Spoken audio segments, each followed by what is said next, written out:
चला माऊली चला पुढे चला, चला माऊली चला पुढे चला, गणगण गणात बोते, गणगण गणात बोते असा जप करत आज पुन्हा एकदा आम्ही सर्व निघालो आहे पैदळवारी शेगावकडे. काय हा भक्तांचा सागर, एकच नाद एकच ध्यास घेऊन निघतो. लहान मुले तर अगदी आणि आजी आजोबा सर्वजण निघतात एकाच ध्येयाने.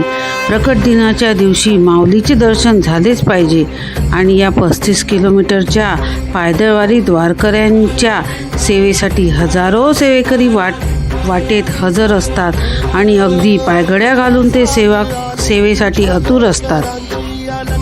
बरेच भाविक गायगावच्या गणपतीचे दर्शन घेऊन तेथून वारी सुरुवात करतात आणि गणपतीच्या मंदिरामागेच संपूर्ण वारकऱ्यांची चहा कॉफी जेवणाची व्यवस्था केलेली असते आणि ही पहिली जेवणाची व्यवस्था येथून सुरू होते तर जवळपास नागझरीपर्यंत वारकऱ्यांना प्रत्येक सेवा उपलब्ध असतात.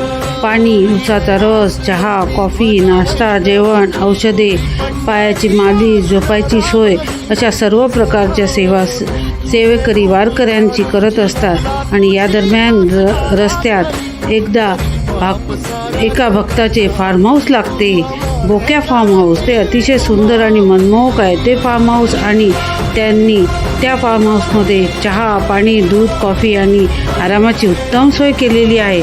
तसेच महिलांसाठी बाथरूमची सुद्धा सोय उपलब्ध करून दिलेली आहे. काय ही व्यवस्था, कितीही भक्ती.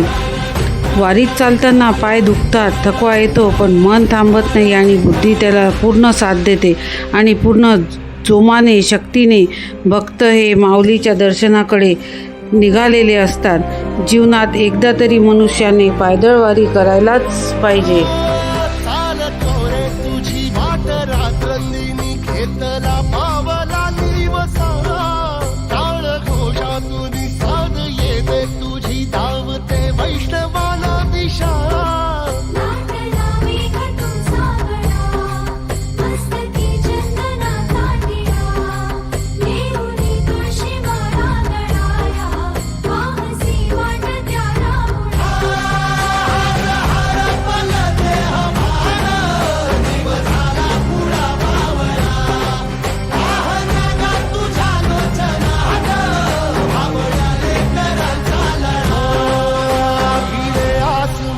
ध्वजा वैष्णवांची उभी पंढरी आज नादावली.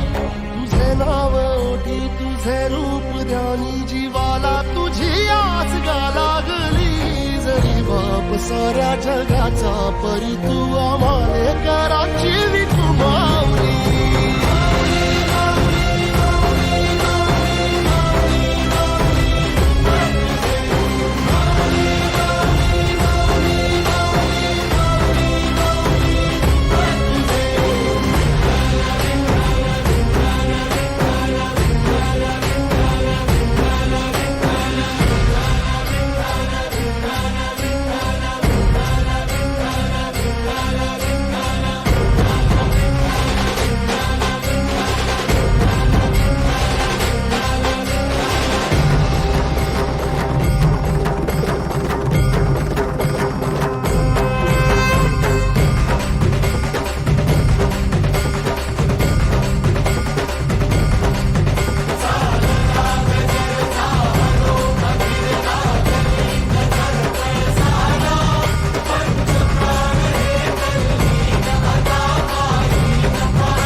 तू